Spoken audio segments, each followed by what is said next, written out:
दोस्तों नमस्कार। ये कहानी है मेरे उस मीटिंग में उस बच्ची की जो टीचर बनना चाहती है।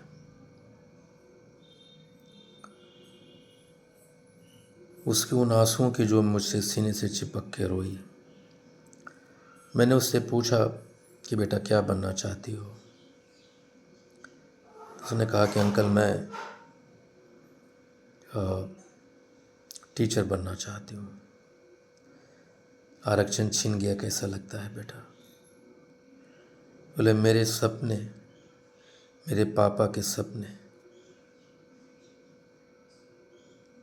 के बीच में यह आरक्षण खड़ा हो गया अंकल। बहुत बुरा लगता है। तो मैंने बोला कि पापा क्या करते हैं और कहाँ रहते हैं। तो उन्होंने कहा कि पापा दिल्ली में रहते हैं, ठेला चलाते हैं।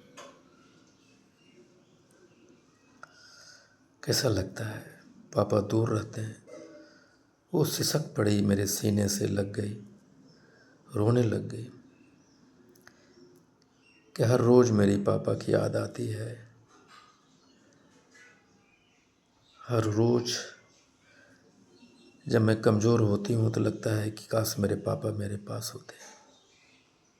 मेरे सिर पे हाथ रखते और कहते कि बेटा मैं हूँ ना। बहुत मिस करती हूँ हर रोज़। पता नहीं उस बच्चे की तरह कितनी बच्चियाँ होगी जो हर रोज़, जिनका बाप दूसरे प्रदेशों में बरसों से रह रहे हैं, उनका बचपना छिन गया। वो सारी बचपन अपने बाप के बिना गुजारी है या गुजारा है। हमें बिना बाप को जीने के लिए मजबूर किया है। काश हमारे पास ये आरक्षण 1952 से होता तो हमारे बच्चे प्रदेशों में जाके काम नहीं कर रहे होते। लेकिन उन्हीं प्रदेशों से मैं कहना चाहता हूँ कि घर में तुम्हारी पत्नी,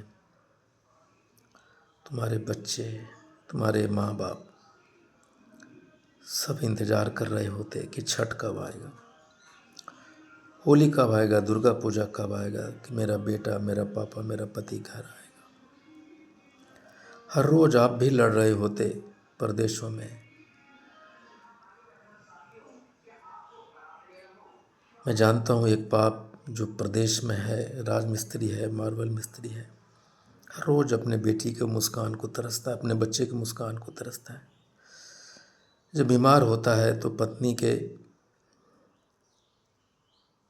उस स्पर्श से तरसता है जिससे एक स्पर्श से उसकी तबीयत ठीक हो सकती है। माँ के उस एक स्पर्श से तरसता है कि बेटा ठीक हो जाए, मैं तो चिंता नहीं कर। अपने मासूम बच्चे का आलिंगन के स्पर्श को तरसता है। हम 78 बरस से इन वेदना, इस दर्द से, इस अकेलेपन, ये दुराव से जूझ रहे हैं। बलिदान दे रहे हैं हर रोज़। बेटियां अपने बाप के यादों से गुजर रही, रोज़ बलिदान दे रही है। उन सुनहरे पल के लिए तरसती है। आप तरसते हो। एक बलिदान आपको देना है। आप जहाँ भी हैं, दिल्ली, कलकत्ता, मद्रास, कोयम्बटूर, चाहे जहाँ भी, 3 दिन का बलिदान और दीजिए। आप लौटिए अपने घर और अपने पूरे परिवार के साथ 13 अप्रैल 2025 को गांधी मैदान आइए। शायद ये मेरा संघर्ष, आपका 3 दिन का बलिदान आपके बेटे के लिए रास्ता बनाए, आपकी बच्चियों के लिए रास्ता बनाए कि आपका बेटा आपके जैसा प्रदेशों में न रहना पड़े। आरक्षण लौटेगा। हमें और आपको सबको बलिदान देना होगा।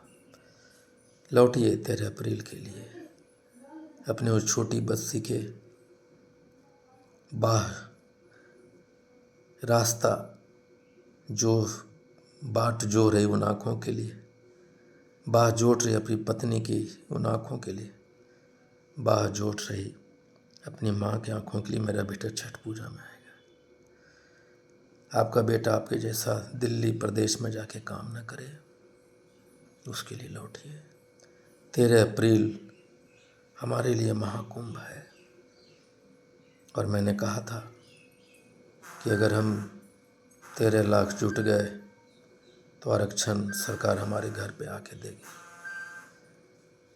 13 अप्रैल 1919 को जालियां बाग में लाखों लोगों ने अपनी जान की आहुति दी थी। आपको 3 दिन की आहुति देना है। आइए 13 अप्रैल 13 लाख 5 जुटान गांधी मैदान।